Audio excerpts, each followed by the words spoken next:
Good morning and Happy New Year. As this weekend was unfolding and the events of the old year and the beginning of the new year were starting to take place, I was thinking a lot about the psychology of a new year, how we always make resolutions and we always talk about change going forward. It made me think a lot about work that I was very privileged to do with a great company and wonderful colleagues during my career. And that work was in the area of change management.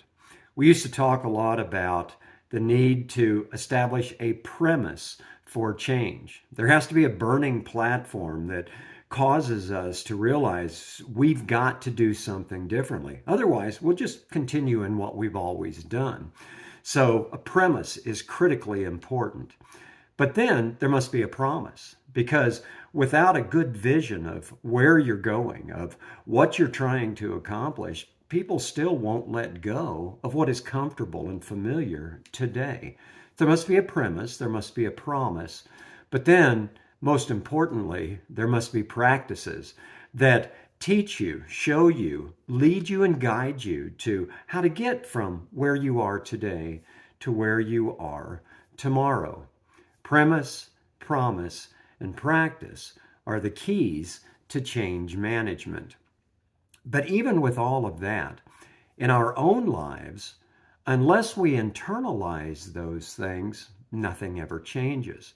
So even though there may be a clear premise, the calendar has changed, December's gone, 2023's passed, there's a new year starting, there's no point in looking backwards.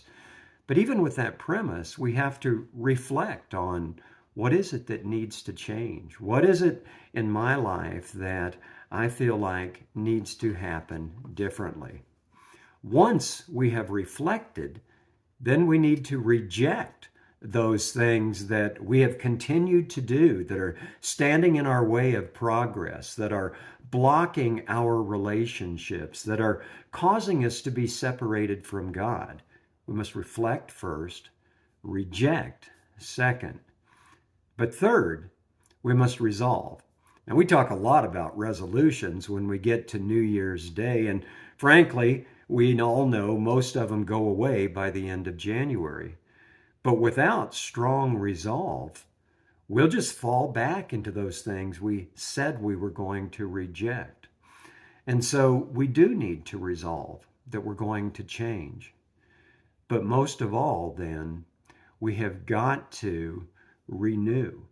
We've got to replace the things we were doing before with new, healthy, better alternatives that will lead us to changed attitudes, changed behaviors, changed spiritual life, changed outcomes in our life.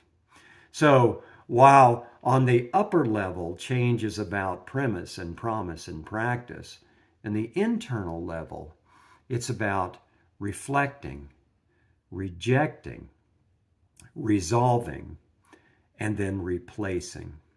But how do we do that? Every year we say we're going to do this, and then every year we seem to fail. And I think our problem is we don't tap into the power that has been given to us. Because you see, God has put within us the rhythms of change. He created a sunrise every morning, a sunset every night. And in fact, we are told, the steadfast love of the Lord never ceases. His mercies never come to an end. They are new every morning. Great is thy faithfulness. The Lord is my portion and my soul.